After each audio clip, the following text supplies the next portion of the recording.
Thus far in the series, the focus has primarily been with what is on the surface, with the only exception being the small portion of lush caves that was hidden within the jungle display. With an ocean now added thanks to last episode's module, it seems like it's time to journey underground and underwater to explore all of what the ocean has to offer. So let's dive into it, shall we? Only one structure can be found in this module, though it is the most detailed and intricate of any structure thus far.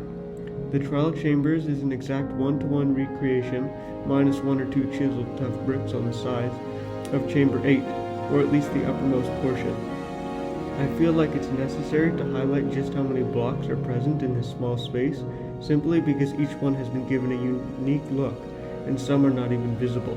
There are copper grates, blocks, bulbs, chiseled copper, and cut copper at varying levels of oxidation, all full block variants of tough, a dispenser, button, trial spawner, trial vault, and more miscellaneous blocks. Now, onto the biome inclusions, which deserve some special attention. There is the warm ocean, where the coral reef is, and the lukewarm ocean, where it is more shallow. The differences between the two biomes do matter, as certain mobs can only be found in one of the two. In the warm ocean, all but one of the living coral blocks can be found, as well as coral fans, and regular coral in abundance. In addition, there is short and tall seagrass and sea pickles. All of these coral formations were ripped directly from an in-game coral reef, as I tried to pick ones that did not have any floating or detached blocks. In the lukewarm ocean segment of the display, the only unique block is kelp, though this can be found in the warm ocean in-game as well. In addition to these two areas, a small aquifer can be seen below the mushroom fields biome, where I have included magma blocks for decoration, as can be found in-game. Next, onto the figures, and this time there's quite a lot of them. 2 players can be found here, an armored up player in the trial chamber, and another carrying an enchanted trident and a turtle shell helmet in the coral reef. In the trial chamber, there is a breeze and 2 silverfish attacking the player, who must have been hit with an infested potion during an ominous trial. In the warm ocean, there are 2 pufferfish, 3 unique tropical fish, 2 drowned, a dolphin, and a turtle. In the lukewarm ocean, there are 2 cod, 3 differently sized salmon, and a squid.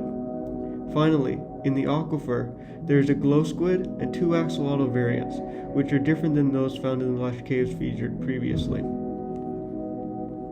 Next, I would usually have a tiling time-lapse, but for this module I simply did not do one, as I did not collect the tiles necessary to do the entire module all at once.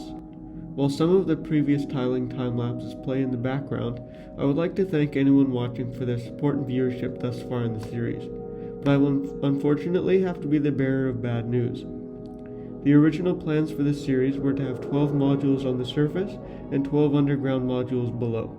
It was my goal to be able to include each and everything that I possibly could from LEGO Minecraft, and to give it a completely accurate place within a completely accurate world. It quickly became clear to me that it was an impossible goal. It takes quite a number of pieces and quite a lot of time to construct each module, and by the time I would have finished, everything will have changed. Not only would there be more things from LEGO Minecraft that I would have to make room for, but the very game of Minecraft itself will have changed too quickly to keep up. Not to mention, I would be out of money 10 times over. So, with that in mind, I have to say that this is it for this series, but not for this channel. What I have instead opted for is to focus my attention on building smaller segments so that I can reasonably build, record, and edit a video that can come out within a week. The things that I have built here are currently still assembled, and I'm going to wait as long as I can before taking them apart, so I can see whether or not I can keep them together and still continue this project, if your feedback tells me I should. While this series is at an end, the next series will be so much more. You may be thinking about something I have mentioned in nearly every episode, and that is the age of all the things I've made. It has been a year since the ocean, the last thing I created, was completed. What have I been doing in that time? All that effort, all that time, has gone into a single project that is so much more massive, so much more detailed, and so much more impressive than all I have shown thus far combined. Until that series is finished, and trust me, it will be a while until then, the episodes will not be getting smaller, the builds will not be getting more basic, and it will not be getting less impressive. In fact, within a few episodes, it will have been the opposite. While it is still LEGO Minecraft, it is not exactly your typical build. If you are a fan of what I have made, or LEGO Minecraft as a whole, then I urge you to be open to this series. It may seem not worth your time at first, but by the end, I hope any fan of LEGO Minecraft can see that it is worth just as much as any other massive project you may have seen, chunk or world alike. With that, I will have to bring this video and this series to a conclusion. Thank you so much for watching to the end, and thank you for any support you have given, and for now, I'll see you next week.